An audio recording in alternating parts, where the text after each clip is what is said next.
오늘 하나님의 말씀 로마서 15장 13절의 말씀을 소개합니다. 로마서 15장 13절. 소망의 하나님이 모든 기쁨과 평강을 믿음 안에서 너희에게 충만하게 하사 성령의 능력으로 소망이 넘치게 하시기를 원하노라. 로마서 15장 13절. 여기에 기쁨과 마음의 평안함이 충만한 삶에 대한 약속이 기록되어 있습니다. 이렇게만 될 수 있다면 얼마나 좋을까요? 마음의 기쁨이 충만해. 마음속에서 기쁨이 막 이렇게 마음이 너무 기뻐요. 그러면서도 막 들뜨거나 막 이렇게 흥분하거나 경박하지 않고 마음이 차분하면서도 거룩한 기쁨이 막 가득하고 마음이 평안해. 여러분, 이거보다 더 좋은 거 있어요? 이거보다 더 큰 만족이 있나요? 아니, 돈을 버는 이유가 뭐예요? 평안하고 안락하게 살기 위해서 돈을 버는 거잖아요. 그죠? 우리 이 땅의 모든 물질적인 필요가 결국은 기쁘고 평안하게 살기 위해서 구하는 거잖아. 그죠? 그런데 그런 것에서는 해답이 없어요. 오늘 주신 말씀에는 하나님께서는 우리가 기쁨과 평강 가운데서 충만하기를 바라신다. 이런 놀라운 약속을 줬어요. 어떻게 하면 이것이 우리에게 이루어질 수 있을까? 오늘 아침 이것을 깨달아야겠습니다. 답이 나와요. 믿음 안에서. 믿음 안에서. 우리가 믿음 안에 있으면 우리의 마음에 하나님이 주시는 그런 이 말할 수 없는 기쁨과 평안. 막 들뜨거나 막 흥분해서 막 이렇게 주체하지 못하는 뭐 그런 경박한 게 아니고 조용하면서도 마음속에 깊이가 있는 그런 마음의 기쁨과 평안한 마음, 마음의 따뜻한 마음.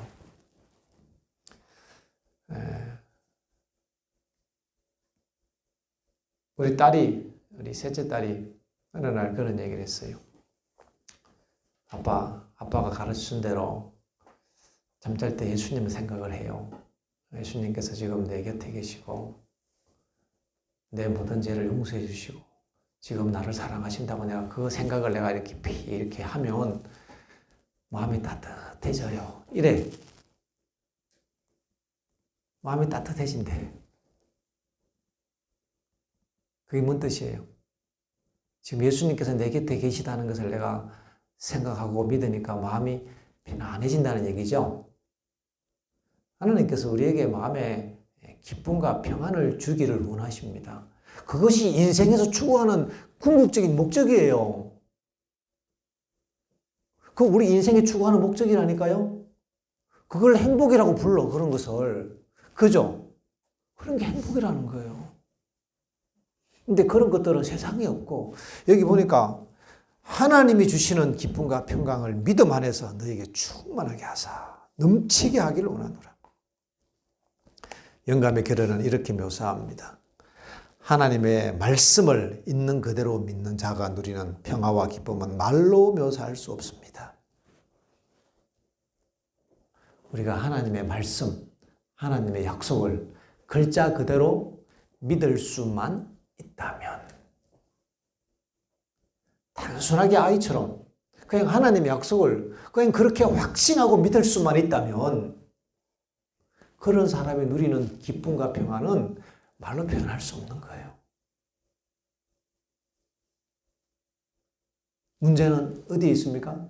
내가 하나님의 그 모든 약속과 말씀을 그냥 글자 그대로 단순하게 믿을 수만 있다면. 여러분 그렇게 되기를 원합니까? 아침 여러분 기도하십시오. 하나님 저에게 단순한 믿음을 주십시오. 하나님 저에게 영적인 갈망을 주십시오 하고 여러분 기도하길 바랍니다. 그런 기도는 하나님의 마음에 합당한 기도라 하나님께서 그런 기도 들어주시기를 기뻐하십니다. 기도할 거면 응답받는 기도를 해야죠. 여러분, 이런 기도는 응답받을 수 있는데 한번 해보겠어요? 오늘 아침 그 기도가 나의 진심에서 나오는 기도라면 하나님 앞에 반드시 응답되고 상달될 것입니다. 하나님의 말씀을 있는 그대로, 글자 그대로 믿을 수만 있다면. 오늘 우리의 생각의 주제입니다. 오늘 여러분들 이 주제를 좀 많이 생각해 보길 바랍니다. 하나님의 약속을, 하나님의 말씀을 있는 그대로 믿을 수만 있다면. 그러면 인생의 승부는 끝난 겁니다. 우리가 추구하던 그 모든 이 궁극적인 인생의 목표와 행복을 이미 우리는 이루고 살아가는 거예요. 일생을 살면서 방황하며 얻기 위해서 노력했던 그 행복을 우리는 오늘 가지고 살아가는 성공적인 사람이 될 수 있다 이 말입니다. 이거 외에 뭐 또 있어요? 여러분 결혼 왜 해요? 행복하려고 하잖아. 결혼했더니 날마다 싸워. 날마다 잔소리하고 날마다 괴롭히고. 여러분 그런 결혼 하고 싶어요? 하기 싫어요. 그래서 엄마 아빠가 날마다 싸우는 집은, 날마다 불행하게 큰 집은 나는 결혼 절대 안 해 막 이래요. 결혼한 거 보니까 불행하거든. 그런데 남자가 결혼해서 참 달콤하게 행복하게 사랑하며 아끼면서 사는 거 보면 와, 나도 결혼하고 싶다. 그런 생각 들겠죠? 왜? 행복해 보이니까. 행복해 보이니까. 결혼조차도 행복하기 위해서 합니다. 여러분이 공부하는 것조차도, 여러분 부모님이 돈 버는 것조차도, 이 모든 것들 다 행복하고 싶어서 하는 거 맞잖아요. 우리 인생의 궁극적으로 추구하는 목표가 행복이잖아. 그 행복은 사람들은 돈에 있는 줄 아니까 불행해지는 거죠. 이기는 데 있는 줄 아니까 날마다 분노하고 싸워야 합니다. 지면 안 되니까. 행복은 그런 데 있는 게 아니죠. 본문의 말씀처럼 마음이 조용하고 차분하면서도 마음속에 기쁨이 있고 마음에 평안함이 있고 염려와 걱정이 없고 감사함이 있고 이런 마음 상태, 이것이 하나님이 우리에게 주시고자 하시는 마음이에요. 이 하나님의 선물입니다. 이것이 하나님이 주시는 행복이죠. 하늘은 이런 곳입니다. 성령의 열매 중에 첫 번째는 사랑이요, 둘째는 기쁨과 평안이라. 사랑과 희락과 화평과 이렇게 순서대로 나가죠. 사랑과 희락과 화평. 희락이라는 것은 기쁨을 얘기하고 화평이라는 것은 그 마음의 평화를 얘기하잖아요. 이것은 성령이 임하실 때 나타나는 열매다 이 말이에요. 성령이 임하시면 이런 열매가 맺어진다 이 말이죠. 이 아침 우리의 마음에 하나님의 성령이 임했으면 좋겠어요. 여러분 기도하시겠습니까? 하나님의 성령이 임하도록 기도하기를 바랍니다. 성령을 구하라고 했어요. 우리가 간절한 마음으로 성령을 구하면 예수님은 우리에게 성령을 주시기를 너무나 기뻐하시고 좋아하십니다. 지금도 찾고 있어요. 누가 갈급한 마음으로 이 아침 이 지구상에서 성령을 구하나 하고 찾고 계시다가 우리의 기도 소리가 그렇게 올라가면 주님께서 예수의 이름으로 하나님의 영을 우리에게 주십니다. 그때 우리의 삶에는 우리가 그토록 원했던 성령의 열매가 맺히기 시작하는 거예요. 마음에 기쁨이 들어오고 내 마음속에 평안이 찾아오고 내 마음속에 사랑이 밀려 들어오면서 우리는 천국을 경험하게 되는 것입니다. 이런 삶이, 이런 행복의 파랑새가 저 멀리 있는 게 아니에요. 무지개처럼 전 산꼭대기에 있는 게 아니다 말이에요. 그런 세상에 추구하는 무지개는 그 산꼭대기 잡으러 가면 또 그 다음 산꼭대기 있어. 그 다음 산꼭대기 가면 또 그 다음 산꼭대기 있어. 따라가다가 죽어. 이 세상이 얘기하는 그런 신기루와 같은 행복이죠. 그러나 하나님의 약속은 그렇지 않습니다. 오늘 이 시간에 내가 경험할 수 있고 내가 실험할 수 있고 내 삶에서 경험적으로 검증할 수 있는 진리인 것입니다. 우리가 하나님의 약속을 하나님의 말씀을 있는 그대로 뭐할 수만 있다면, 믿을 수만 있다면, 우리가 그 약속을 믿고 간절한 마음으로 구하기만 한다면 주님께서 오늘 우리에게 임하시기를 원하고, 오늘 우리에게 주님의 영을 부어주셔서 영의 열매가 맺히게 하시고, 오늘 우리의 삶을 풍요롭게 해주시는 것입니다. 여러분들도 보잖아요.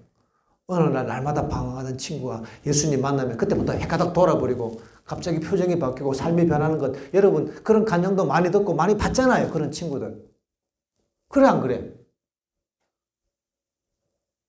그런 역사가 오늘 나에게 일어나는 것입니다. 그리스도인은 이런 날마다 하나님이 주시는 축복 가운데서 기쁘게 살아가는 거예요. 내일을 향해 쫓아가는 게 아니에요. 오늘 우리는 하나님의 그 축복을 누리고 살아가는 그런 사람들입니다. 그래서 그리스도인의 삶은 기쁨이 충만해요. 막 들뜨고 흥분해서 막 설치는 그런 불안정한 기쁨이 아니고요. 세상은 그런 기쁨을 얘기하잖아요. 그런 기쁨을 자극하기 위해서, 그런 감정을 터치하기 위해서 막 비터들어가는 음악 그냥 끄떡거리면서 들어야 되고 흥분해야 되고, 그런 것들은 신기루예요. 신기루. 여러분 경험해봤죠? 그런 쾌락 추구해봤잖아 다. 그 지나고 나니까 어때? 할수록 더 큰 공허함이 여러분 마음을 쓸쓸하게 할 것입니다. 그래서 세상을 따라가는 사람은 사실은 참 어리석어요. 하나님께서 우리를 지혜롭게 하기 위하여 부르셨습니다. 여러분 특별한 부르심 받은 사람들이에요. 세상은 지금 이거 없어서 죽어가는데 여러분 이거 배우고 있잖아.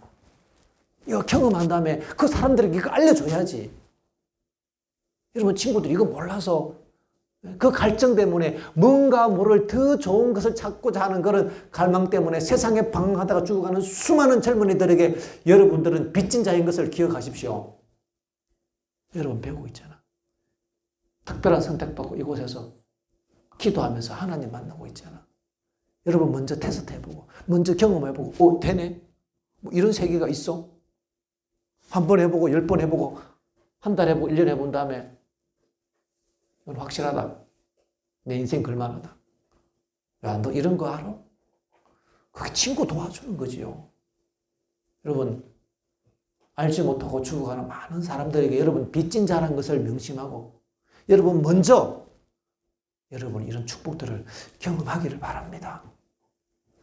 이것이 우리가 부름받은 이유예요. 놀라운 축복 아니에요?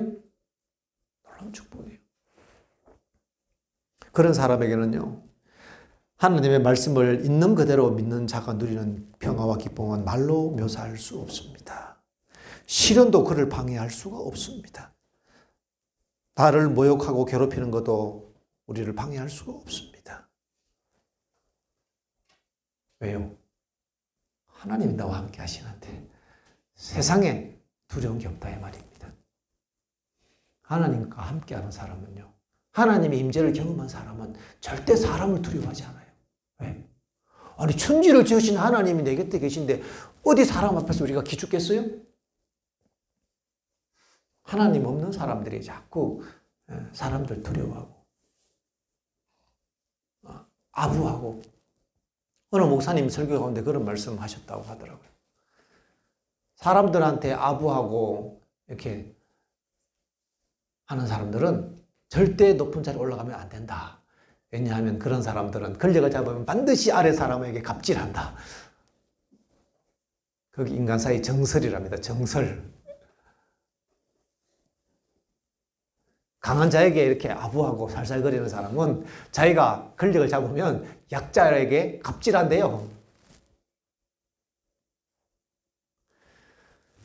우리는 사람에게 잘 보려고 하는 사람이 아니죠. 왜냐하면 우리는 하나님 앞에 있으니까 사람을 두려워할 필요도 없고 사람한테 잘 보일 필요가 없어요. 그죠? 하나님이 나와 함께 있음을 인하여 기뻐하고 하나님이 주신 사랑을 나눠주는 그런 베푸는 사람이죠. 얼마나 멋있습니까? 오늘 이러한 삶이 여러분과 제 삶에 열려져 있습니다. 오늘 전국에서 함께 이 아침 기도에 참여하면서 이 말씀을 듣는 우리 모든 가족들도 이런 특별한 부르심의 대상자들입니다. 이 아침 믿음으로 주님께 다시 한번 나가고 이 약속이 이루어지는 그런 아침이 되었으면 좋겠습니다. 이 아침 들었던 이 말씀, 이 내용으로 하나님께 기도하겠습니다. 그저 막연하게 늘 해오던 입에 발린 그 18번의 그 기도하지 말고 오늘 아침 들었던 이 말씀의 내용을 가지고 하나님 제가 이렇게 살고 내가 이렇게 주 약속을 믿습니다. 하나님이 지금 내 곁에 계심을 내가 믿으며 살겠습니다. 여러분 그렇게 기도하시겠습니까? 아침 개인 기도하겠습니다. 주님께서 이 자리에 임하십니다. 기도하겠습니다.